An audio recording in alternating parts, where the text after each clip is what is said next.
বিশ্ব স্বাস্থ্য সংস্থার সর্বশেষ পরিসংখ্যান মতে বাংলাদেশে 2021 সালে সড়ক দুর্ঘটনায় 31,578 জনের প্রাণহানি ঘটেছে। বিআরটিএ তথা সরকারের হিসেবে ওই বছর সড়কের দুর্ঘটনা প্রাণহানি 5,084 জন। বিআরটিএ সড়ক দুর্ঘটনা কম দেখিয়ে সরকারকে বিভ্রান্ত করছে, ফলে সরকার সড়ক দুর্ঘটনা নিয়ন্ত্রণে সঠিক সিদ্ধান্ত নিতে ব্যর্থ হচ্ছে। বিগত সরকার দুর্ঘটনার সঠিক চিত্র উপস্থাপন থেকে দূরে থেকে তথ্য লুকোচুরি করেছে, ফলে দুর্ঘটনা কমছে মর্মে কৃতিত্ব জাহির করেছে। আমরা সরকারকে বলতে চাই, সড়ক দুর্ঘটনা প্রকৌশলগত ত্রুটির কারণে ঘটে থাকে, সমাধানও প্রকৌশলগত হওয়া জরুরি। বিগত আওয়ামী লীগ সরকার বিরোধী দল দমনের ভাষায় রাজনৈতিক বক্তব্য দিয়ে সড়ক দুর্ঘটনা কমানোর চেষ্টা করেছে। বর্তমান অন্তর্বর্তী সরকারের কাছে দাবি, সড়ক দুর্ঘটনা ভয়াবহ ছোবল থেকে দেশকে বাঁচান, দেশের মানুষকে বাঁচান। প্রিয় সাংবাদিক বন্ধুগণ, বিদায়ী 2024 সালে 6,359টি সড়ক দুর্ঘটনায় 8,543 জন নিহত হয়েছে, 12,608 জন আহত হয়েছে। একই সময়ে রেলপথে 497টি দুর্ঘটনায় 512 জন নিহত হয়ে 315 জন আহত হয়। নৌপথে 118টি দুর্ঘটনায় 182 জন নিহত, 267 জন আহত হয় এবং 155 জন নিখোঁজের সংবাদ গণমাধ্যমে এসেছে। একই সময়ে 2,329টি মোটরসাইকেল দুর্ঘটনায় 2,570 জন নিহত হয়েছে, 267 জন আহত, 3,151 জন আহত হয়েছে, যা মোট দুর্ঘটনা 36.62%। মোট নিহতের 30.08%, মোট আহতের 24.99%। সড়ক, রেল, নৌপথে সর্বমোট 6,974টি দুর্ঘটনায় 9,237 জন নিহত হয়েছে, 13,190 জন আহত হয়েছে। বাংলাদেশ যাত্রী কল্যাণ সমিতির সড়ক দুর্ঘটনা মনিটরিং সেলের বার্ষিক দুর্ঘটনা পর্যবেক্ষণ প্রতিবেদনে এই তথ্য উঠে এসেছে। গণমাধ্যমে প্রকাশিত সড়ক, রেল ও নৌপথে দুর্ঘটনা মনিটরিং করে প্রতি বছরের ন্যায় এই প্রতিবেদন আমরা তৈরি করেছি। বিদায়ী 2024 সালে 6,359টি দুর্ঘটনায় 8,543 জন নিহত, 12,608 জন আহত হয়। বিগত 9 বছরে নিবন্ধিত যানবাহনের পাশাপাশি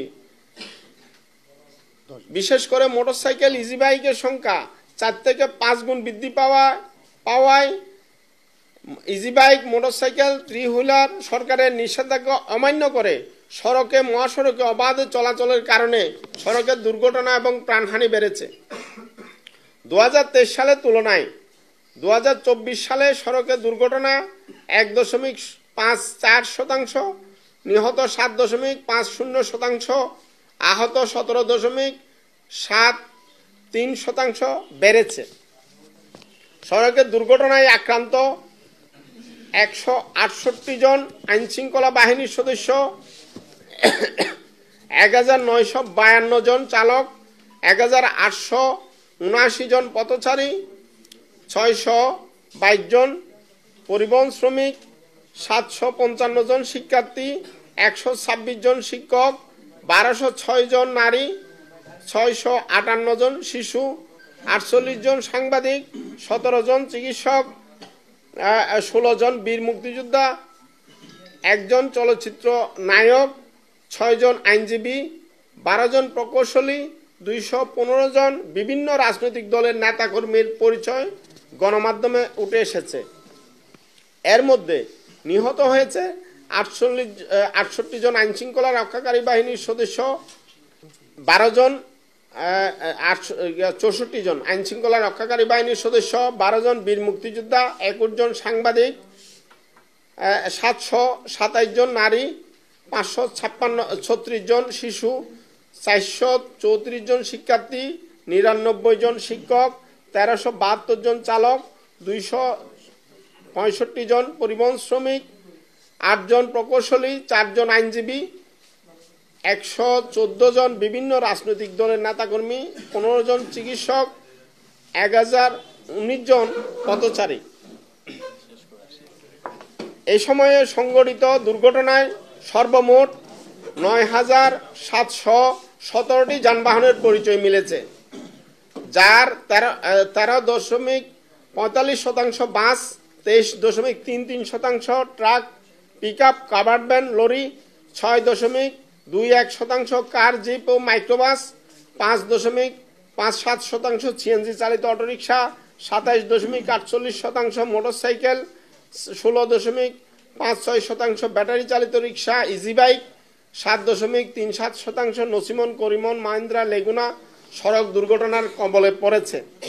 2023 সালের তুলনায় 2024 সালে সড়ক দুর্ঘটনায় সংঘটিত যানবাহনের 2.09%, ব্যাটারি চালিত রিক্সা, ভ্যান, ইজি বাইক 1.46%, মোটরসাইকেল 0.3%, কার, জিপ ও মাইক্রোবাস 0.18%, নসিমন, করিমন 0.18%, সিএনজি চালিত অটোরিকশার দুর্ঘটনা বৃদ্ধি পেয়েছে।